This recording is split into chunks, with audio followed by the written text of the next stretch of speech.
It's RMP792 here, and I feel like talking about Doctor Who. Officially, I'm going to label this vlog something along the lines of thoughts on, the latest episode of Doctor Who, but this may well end up devolving into just me waffling about the show in general, so be aware of that. So, I'm gonna start by talking about the latest episode, so there will be spoilers for Face the Raven. Was that what it was called? It was something along those lines. So be aware of that. And I should probably start by just stating my credentials as a person to talk about Doctor Who. I am very much a classic Whovian. I have been watching Doctor Who literally for longer than I can remember. No idea when I first started watching it. I have seen every story that still exists from the Third Doctor onwards, which is really thanks to the channel UK TV Gold, which has gone through like 3 renames since, so it doesn't really exist anymore. But because on a Saturday and a Sunday, what they used to do was they would actually run an entire Doctor Who story on the morning, which was great for me because it gave me the opportunity to see all of them in order. They didn't show either the first or second Doctors for the simple reason that a lot of those don't exist anymore because, well, the BBC being the BBC, they did a big clean out of their archives quite a while ago and destroyed a lot of them, so that kind of sucks. But everything from John Pertwee onwards I can happily say that I've seen. I've also been listening to the Big Finish audio adventures for pretty much as long as they've been going. So, we have somewhere we actually have a cassette copy of the Sirens of Time. We got a CD copy a while later. I don't know if we've still got the cassette copy, but we had it. I remember we were having it. So that shows how long I've been listening to those. If you've not heard of Big Finish, they're a company that produces radio plays and audio adventures. And quite some years ago, they got the rights to make classic Doctor Who stories, and they were doing that before New Who started. And they're basically considered canon, which I think is a good thing because a lot of their stuff is very, very good. I would actually rate Paul McGann as my personal favourite Doctor, and that's based purely on the quality of the audio adventures. Because let's face it, the TV movie with Paul McGann in is not very good. It has basically 4 good things about it, which are Paul McGann is excellent. It was nice to see Sylvester McCoy given a proper regeneration scene. The interior of the TARDIS is gorgeous, and it has one of my favourite versions of the theme tune. Pretty much everything else about that TV movie is kind of terrible, but regardless. So I wanted to talk specifically about the latest episode, so spoilers abound. Clara died, and yeah, to the best of my knowledge, which as I say is fairly substantial, I think the last time a companion flat out died on us was in Earthshock, which was a 5th Doctor story in which Adric died. And yeah, Adric was not exactly a popular companion. He was kind of an annoying brat, but that's how it goes. But a lot of people were still quite sad about that, and in all honesty, the death scene was very well handled. I'm not going to argue that. However, I was giggling all the way through it. The reason for that is simple. It was an episode that was trying to make me care about one of the most boring companions in the show's history. The thing is, I don't hate Clara. On the scale of Doctor Who companions, there are some that I really hate. I happen to think Rose is one of the worst companions he's ever had. Bonnie Langford as Mel was pretty terrible. And there are some companions that I think are absolutely fantastic. Going back to the audios, Lucy Miller is a fantastic companion. Charlotte Elspeth Pollard, another fantastic companion. Evelyn Smythe. These are all in the audios that I'm listing, but there's a lot of really great companions in the TV show. Ace I always thought was a great companion, and so on and so forth. And And so, if we consider it a sliding scale, where there's the ones I really dislike, the ones I really like, and Clara has managed to land right smack in the middle, where she's so boring that I feel absolutely nothing about her whatsoever. She just has not been interesting to me as a companion, and so I really didn't give a damn if she lived or died. So this entire scene that was trying to play up this big emotional death, it could have been for any random one-shot episode character who I don't care about, and I would have felt exactly the same. I felt about as much about her death as I did for generic guy number 3 who gets taken out by a Dalek.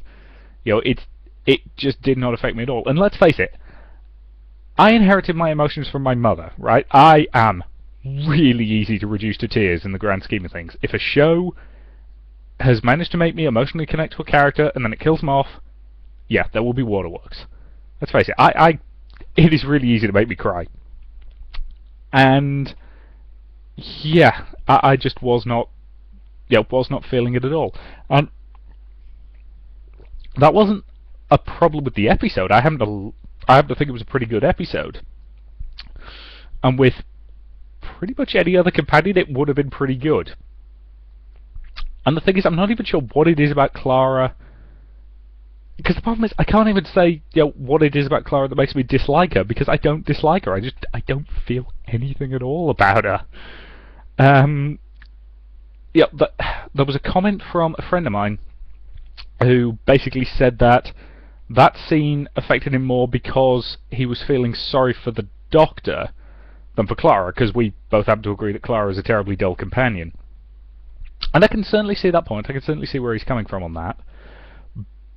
But again, it just didn't hook me in that regard. Though I will admit, I like Capaldi's Doctor. He's very sort of intense. And that sort of line where he threatens Shielder, and his comment is that it's a very small universe when I'm angry with you. I'm pretty sure I'm misquoting that, but that is the gist of the line.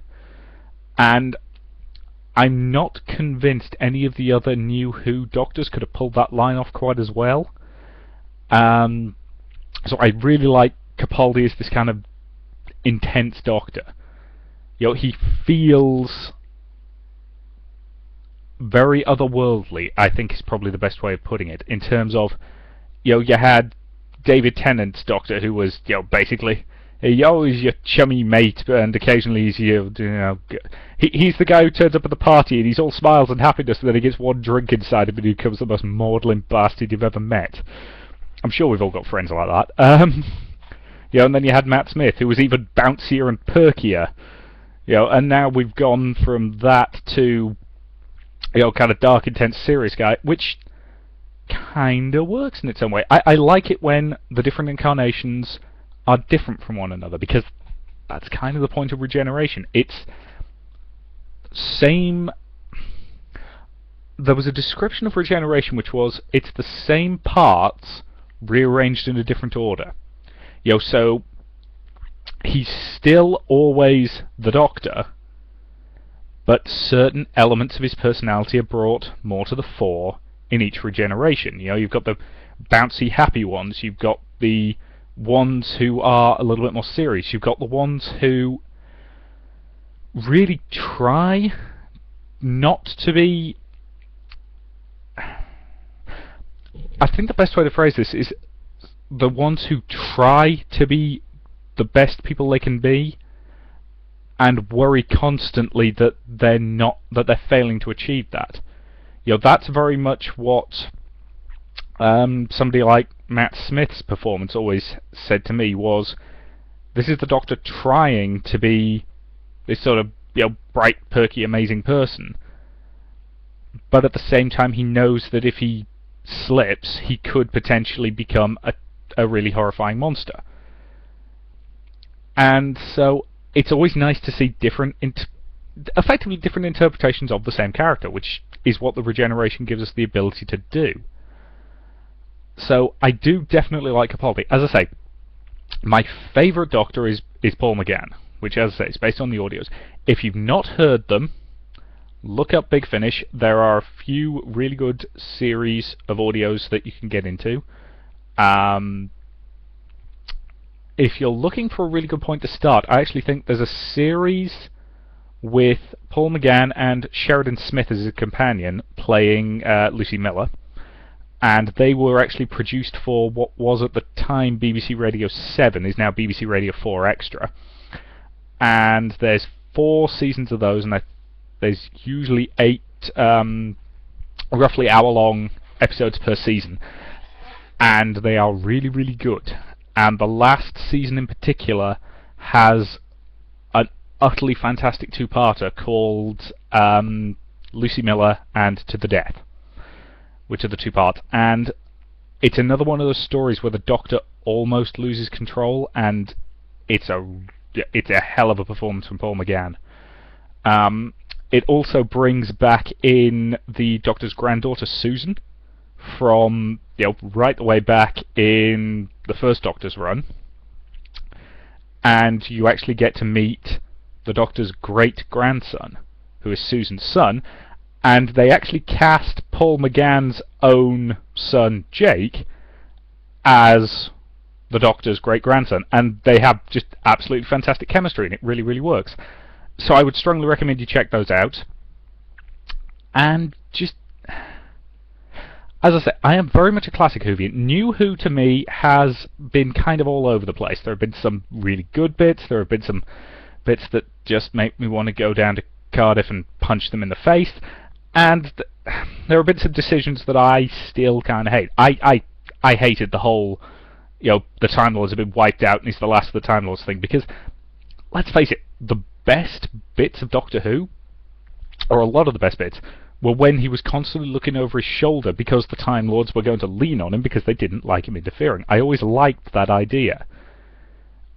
And granted, the Time Lords in Classic Who kind of alternated between godlike beings and the most incompetent bastards you will ever see. The Time Lords were constantly getting their asses kicked in Classic Who and having to have the Doctor save them, but it sort of worked in its own weird way. And again, going back to the Big Finish audio, I like the fact that they, and as I say, these are considered canon, so the Doctor's companion Romana, or Romana Varadno-Lunda, who was the only Time Lady who's ever travelled with him, unless we count Susan, and the fan base is split on whether or not Susan counts as a Time Lady. Anywho, and according to Big Finish canon, which, as I say, is considered canon by the BBC unless they specifically contradict something, she actually became the president of the Time Lords, and I happen to think she would have done a fantastic job, because she learned a lot while she travelled with him. And where else? What else was I thinking?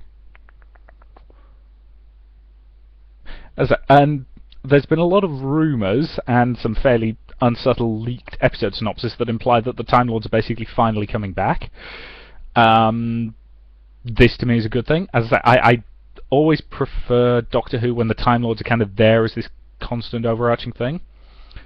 This might also allow us to get back a few other Time Lord characters who cropped up now and again. So, say the monk, who's basically the Doctor except without the ethics. He just screws around with time because he can, and it's fun.